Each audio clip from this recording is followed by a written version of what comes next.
Boys and girls, I'm going to say a few words into the microphone now and then play them back to make sure that we are recording.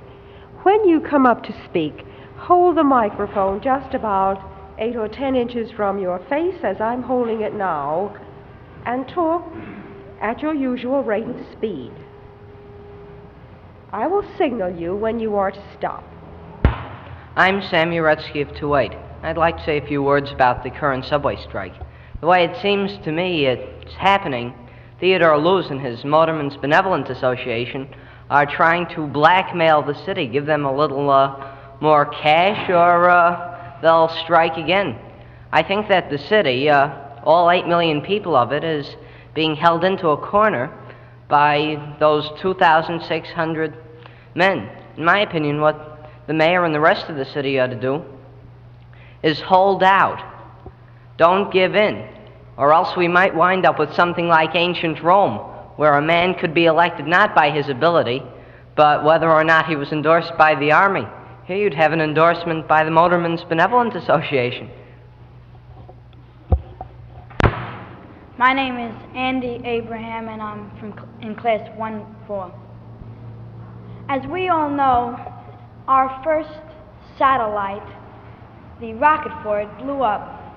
And this was a great shock to the people, and it gave Russia, as we know, much propaganda. Now, I feel that the United States was very stupid, really, in announcing that the satellite was going to be fired and that they were working on it. If you look at Russia, they did not tell anyone, and theirs came completely by surprise, setting them way ahead of us. I feel that the United States, on matters like these, should not talk so much and they should do more work. My name is Max Gitter, and I'm from class 1-4. I would also like to talk about the United States not being able to keep a secret. Russia, I'm sure, has failed many times with their first attempt to launch a Sputnik, but we didn't know about it. So no propaganda. But when we tried to launch our satellite, everybody knew 2 weeks and 3 weeks in advance, and everybody was speculating about it.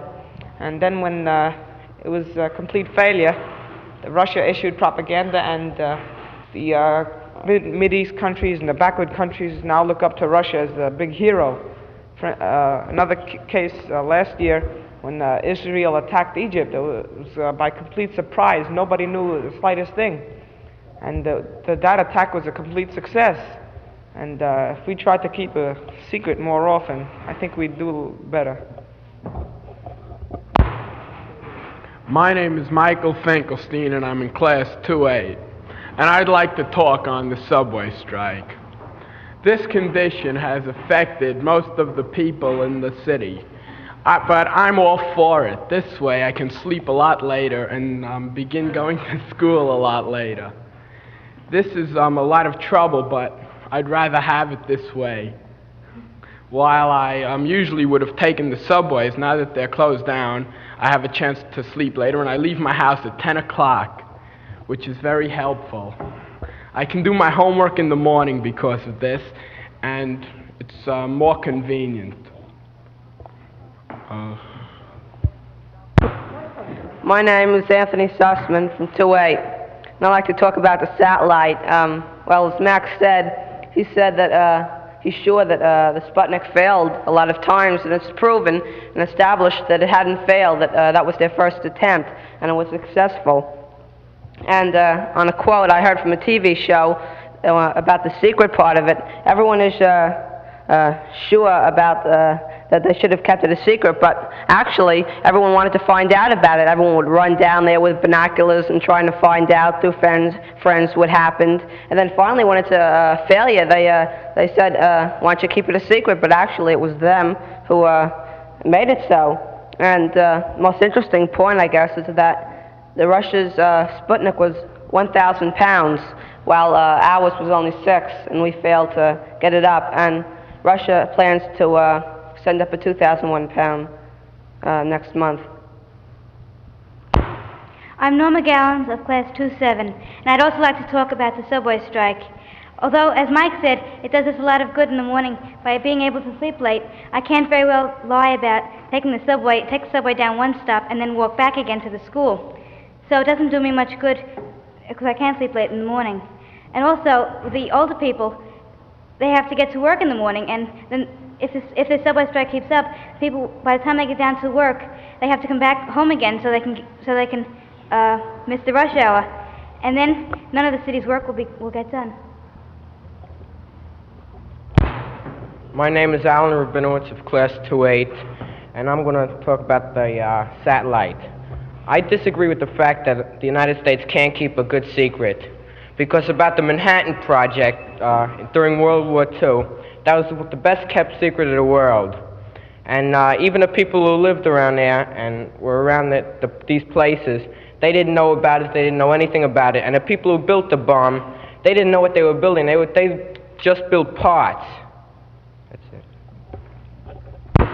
My name is Stephen Chepow of 2-8, and I am going to talk about the satellite. I think that it was a mistake to let everyone know about it, because this way the Russians could have used it for propaganda, and they did.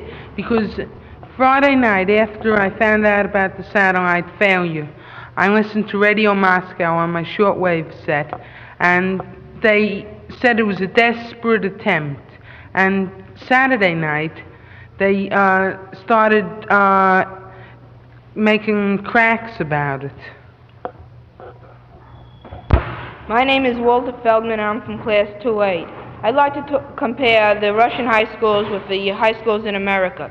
In Russia, it is required to take at least 4 years of mathematics, 5 years of French, 5 years of science, and many more highly studies. In the United States, most science and mathematics is not required, and most U.S. children don't take it. Can't think of anything.